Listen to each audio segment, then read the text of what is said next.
Hi, I'm Katherine Lauricella. I'm a director at Tina Kim Gallery. And I'm Soyoung Kim, Associate Director at Tina Kim Gallery.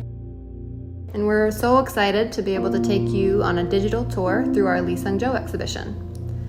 Lee Seung Jio, who was born in 1941 and died in 1990, was a member of what's known as the Origin Group, founded by Lee and two other painters, Seung Won and Choi Myung-young, in South Korea in 1962. These artists were younger than the Dansei-kwa painters, and they began exhibiting together from the movement's start. And these origin painters rallied around the commitment to define a distinctly Korean style of abstraction within the context of national disorder at the time. So the result is stark, unemotional geometric abstraction that we could see in Lee Seung Jio's paintings. John Yao wrote a wonderful review of the exhibition in Hyperallergic and noted that Lee basically invented his own style of painting that rejected abstract expressionism and monochromatic painting, both of which really dominated the Korean art scene at the time when Lee was active. We can categorize Lee's paintings into three distinct periods, spanning the late 1960s through the 1980s. In the first phase, roughly from 1967 to 1973, Lee started experimenting with color bands in the traditional Korean palette of white, black, blue, yellow, and red, a schema known as 오방색. Nucleus from 1968 is one of the most important paintings in our exhibition and in Lee's overall body of work. It was awarded the grand prize at the Dong-a International Fine Art Exhibition. Another work from 2 years later, Nucleus FG 999, was featured in the 11th Sao Paulo Biennale in 1971, which is really significant as it was the first major instance of Lee showing his work abroad. If we take a closer look at his works from the mid-70s, they demonstrate a really subtle but significant transition in Lee's method and style.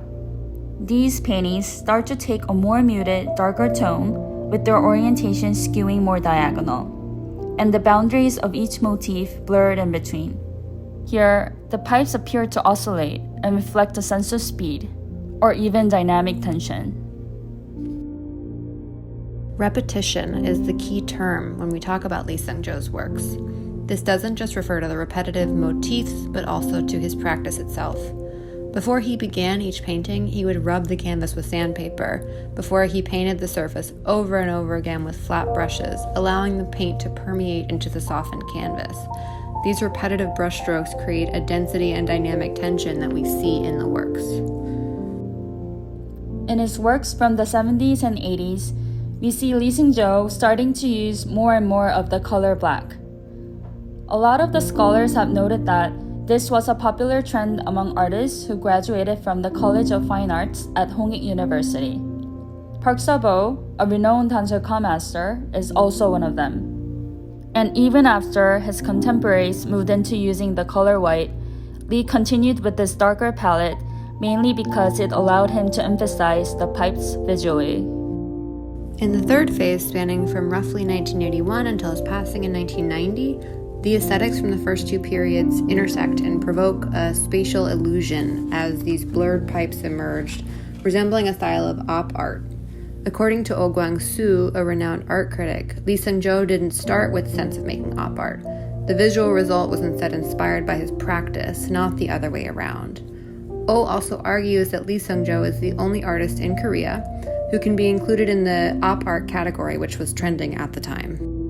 Lee Seung Jio once made a comment about how people called him the pipe painter, and how he neither liked nor disliked this designation that arose based on the motif that emerges over and over again in his works. You can see from the paintings in this exhibition, which spans 20 years, that while he kept with a single motif that blurred the boundary between visual depth and flatness, the works still evolve as he adapts his own style.